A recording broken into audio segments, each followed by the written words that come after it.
Au sein du Conseil national pour la sauvegarde de la patrie, CNSP, ont mis fin au régime de la 7e République. L'action du CNSP est motivée par la seule volonté de préserver notre chère patrie face, d'une part, à la dégradation continue de la situation sécuritaire de notre pays, et cela sans que les autorités déchues ne nous laissent entrevoir une véritable solution de sortie de crise. D'autre part, la mauvaise gouvernance économique et sociale. Mes chers compatriotes, s'agissant de la question sécuritaire, j'aimerais d'emblée dire qu'il y a le discours politicien sur la situation sécuritaire relayé par certains milieux politiques au niveau national et international et qui voudraient que tout se passe bien et sous contrôle.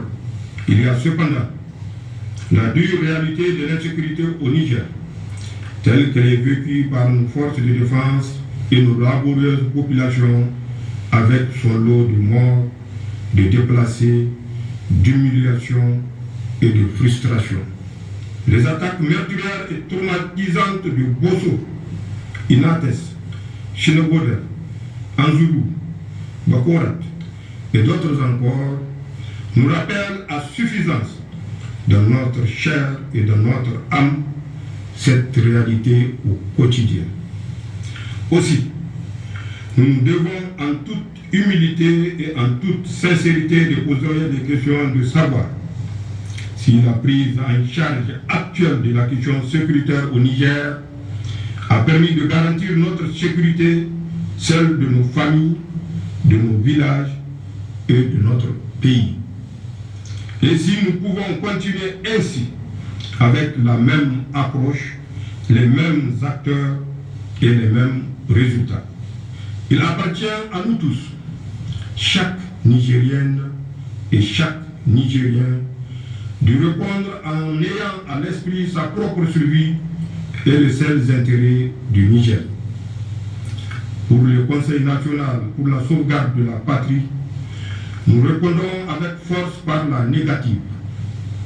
Non, l'approche sécuritaire actuelle n'a pas permis de sécuriser notre pays en dépit de lourds sacrifices consentis par les Nigériens et le soutien appréciable et apprécié de nos partenaires extérieurs.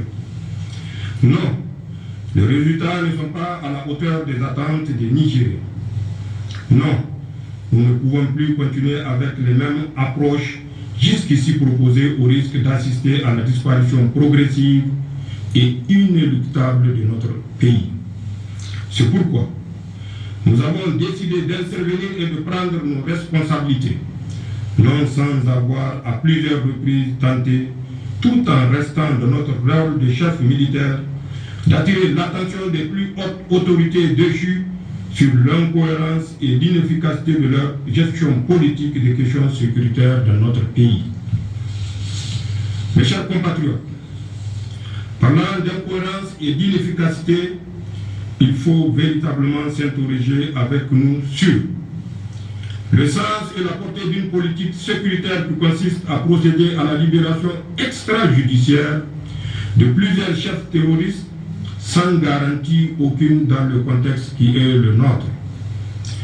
Sur le sens et la portée du recrutement et du détournement à des fins politiciennes de plusieurs centaines d'éléments FDS en dehors du cadre militaire traditionnel et en les plaçant directement sous la seule autorité des politiques. Sur le sens et la portée de la décision d'un commandant en chef qui ordonne la libération des bandits lourdement armés pris sur un théâtre d'opération militaire au seul motif qu'ils seraient ses alliés. Le sens et la portée de propos d'un commandant en chef des armées qui déclare devant le monde entier que ces soldats qui se battent au prix de leur vie sont moins forts et moins aguerris que les terroristes. Le sens et la portée d'une approche sécuritaire de lutte contre le terrorisme qui exclut toute véritable collaboration avec le Burkina Faso et le Mali, alors même que nous partageons avec ces deux pays voisins la zone du Liptako-Gourma, dans laquelle se concentre aujourd'hui l'essentiel des activités des groupes terroristes que nous combattons. Mes chers compatriotes, de toute évidence, les autorités déchues se sont engagées dans une approche qui consiste à mettre en place une sorte de milice pour leurs propres intérêts. Toute chose qu'aucun patriote sincère ne saurait accepter. Mes chers compatriotes, sur le plan économique et social, l'amélioration de l'état actuel de nos finances publiques et du tissu économique de notre pays, la situation de l'école nigérienne de